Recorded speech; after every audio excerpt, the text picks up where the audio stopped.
ये गीत गाती हुई सब नारियां कार्तिक जाया करती थी। तो राजमहल से रानी ने भी देखा तो उनके पीछे 8 मील जाने लगी, रोज जाए। इतना प्रेम, इतना प्रेम। और नर्मदा इतनी इनकी सिद्ध हो गई कि कभी काल रानी यदि विलम्ब हो जाए तो नर्मदा की धार रुक जाती थी कि जब रानी आ जाएगी तब नर्मदा की धार आगे बढ़ेगी। अन्यन्य प्रेम था रे भैया। एक दिन रानी के पैर हाथ चल नहीं रहे हैं, क्योंकि रानी का महल बड़ा ऊंचे में, तो उतरने में तो सरलता है लेकिन चढ़ने में यह बड़ी कठिनता है। तो आज जैसे तैसे नीचे उतरी और कही नर्मदा अब मैं तो नहीं आऊंगा, क्योंकि वृद्धावस्था आने लगी। अब ये पैर हाथ चल नहीं पाते क्योंकि मेरा महल टेकरी में। तो नर्मदा ने कहा माताइयो मैं ही तेरे घरे आ रही हूं। कैसे आऊंगी? तेरे राजमहल के सामने एक जरा गड्ढा खुदवा के रख कलवश। मैं समुद्र जा रही हूं और मेरे जल से जैसे ये जल है तो तेरे राजमहल की लंबाई कितनी है? 8 मील। इतना दूर, अब किलोमीटर जितना हो 8 मील का लिखा। मैं तेरे घर स्वतः आ जाऊंगी। मैया तो अब समुद्र जा रही है, पूरब से पश्चिम एक जल की धार सूत के बराबर नीचे नीचे आई और वह कुंड में आके समा गई। लबालब जल भर गया। ले रानी मैं तुझे घर बैठे दर्शन देऊंगी, अब मेरे पास आने की जरूरत नहीं। और नर्मदा यहाँ है और 8 मील आगे पहाड़ में टेकरी में मैं गया था अभी पिछले साल, इन्हीं दिनों में था पहाड़। तो कुंड में माई का जल भरा। देखिए अब 8 मील दूर है लेकिन पानी यहाँ गिरेगा, वर्षा होगा, मटमैला पानी हो जाएगा तो ऑटोमेटिक उस कुंड का पानी भी मटमैला हो जाता है। आज भी ये प्रभाव है। यहाँ पानी मटमैला हो गया, जैसे बाढ़ का समय चल रहा है तो अपने आप, जबकि कुंड बना है लेकिन वो पानी भी मटमैला हो जाता है। इतना वहाँ का प्रभाव है। तो मानवगढ़ में रानी रोज भगवती का दर्शन पाती है और मैया को नमन करती है, प्रणाम करती है और भगवती जगदम्बा का दर्शन पाती है। तो नर्मदा बड़ी कृपालु है, बड़ी दयालु है, दयावती है, कृपावती है। आज रानी जैसे कि आंगने में आई गई और नित्य नवीन माता को दर्शन दे रही है। ऐसे मानवगढ़ के हमें दर्शन प्राप्त हो जाते हैं। बोलिए नर्मदा मैया की। फिर खलघाट की दर्शन है, फिर कपिल तीर्थ है। कपिल तीर्थ के बाद में आगे चलेंगी महाराज, माहेश्वर के दर्शन हो जाएंगी। माहेश्वर, आहा, माहेश्वर में महारानी अहिल्याबाई होल करके बनवाए मंदिर हैं। हाँ, जिनके हाथ में शिवलिंग बैठा। कभी जाइए माहेश्वर, माहेश्वरी साड़ी बड़ी अच्छी मिलती है वहाँ। माहेश्वर में माँ नर्मदा के किनारे ऐसे ऐसे किला बने हैं। सोने का पल्ला आज भी है, सोने का झूला। 11 अखंड कलश जल रही है, पता नहीं कितने दिन से, कोई बता ही नहीं सकता। 11 ज्योत जल रही है। हाँ, उनका कोई ठिकाना नहीं है कि कितने दिन से जाए अखंड ज्योति वहां जल रही है।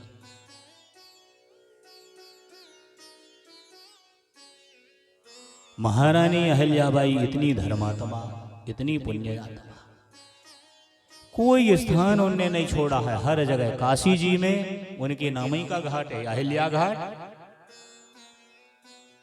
कहीं कुआं बनवाई तो कहीं सीढ़ियां बनवाई तो कहीं मंदिर बनवाई तो कहीं धर्मशाला बनवाई, कहीं उनने छोड़ा नहीं महाराज।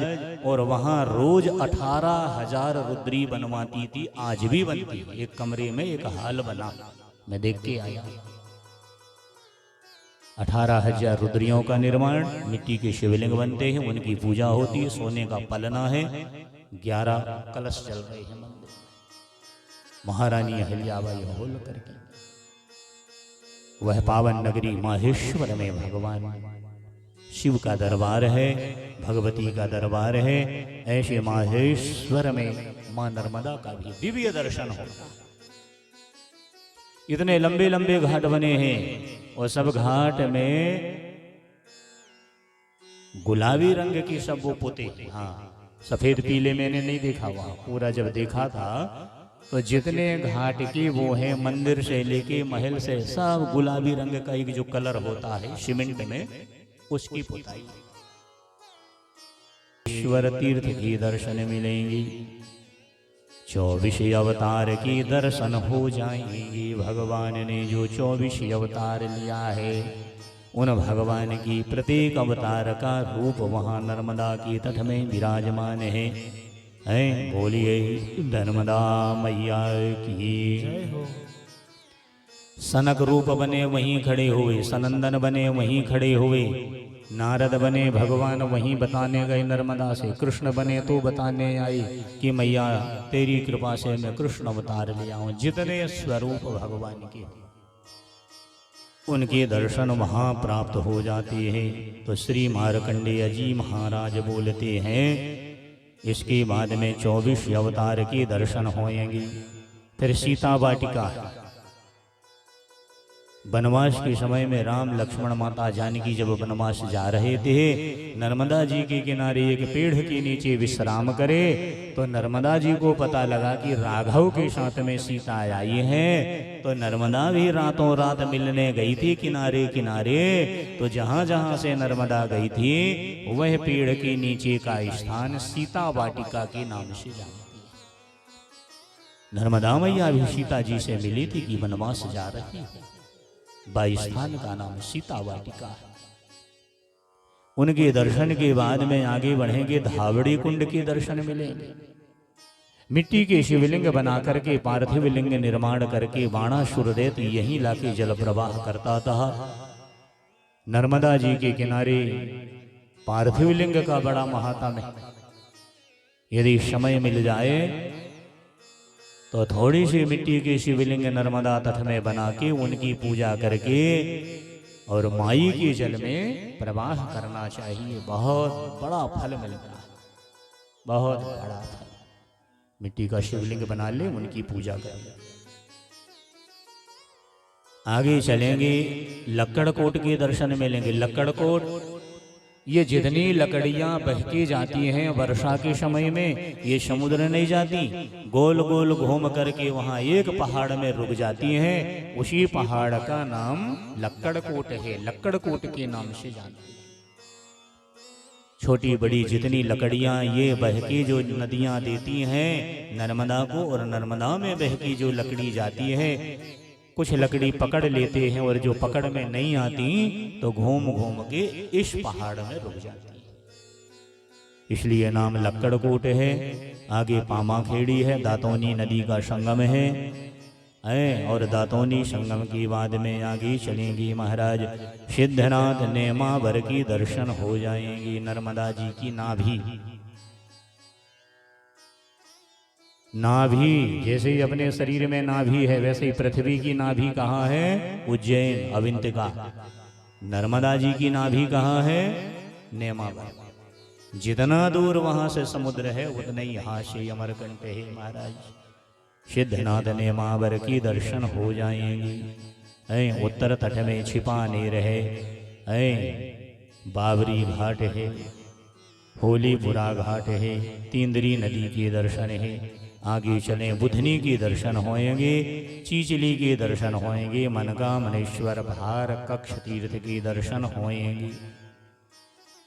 आगे चलेंगे, आकाशदीप तीर्थ मिलेगा, जनकेश्वर है, शुक्लेश्वर है, ऋषावर घाट है, बरमान घाट के दर्शन हो जाएंगे। और बरमान घाट के दर्शन के बाद में शगुन घाट है, केरपाणी घाट है, हिरण नदी का संगम, बाहरी हिरण नदी। कुंडम के जिला जबलपुर कुंडम के तालाब से एक नदी निकली है और घूमते घूमते जाके जहाँ संगम करी है, हिरण नदी के संगम का दर्शन होएगा।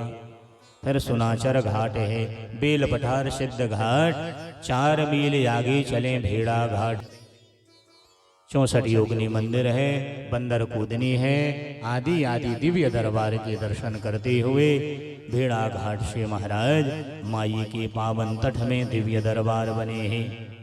वहाँ से चलेंगे, रामनगरा मुकुट क्षेत्र है, त्रिशूल घाट है, वहाँ से चलेंगी तिल भांडेश्वर।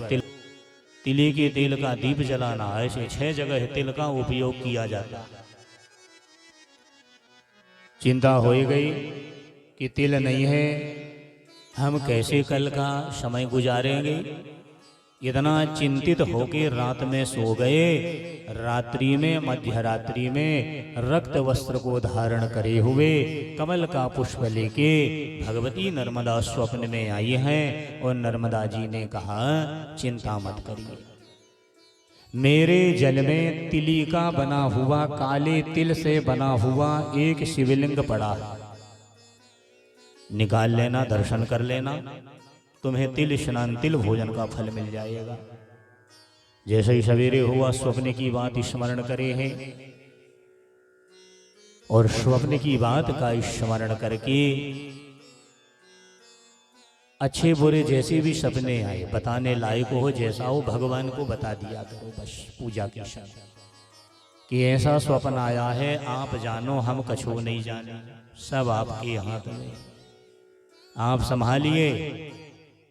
तो सब ऋषियों ने कहा, चलो नर्मदा जी को बताएं। जाके नर्मदा जलयुक्त चरण कमलों को प्रणाम किया कि भगवती रात में स्वप्न आया है और तिली का शिवलिंग बना है तेरे जल के अंदर, जैसे मिट्टी का हो वैसा तिल का, जो हाथ डाले नहीं तो जा बड़ा शिवलिंग मिल गया, काले तिल का, लाए पीपल के नीचे बिठा दिए, वही लिंग का नाम तिल भांडेश्वर, तिलवारा घाट के नाम से जानती है।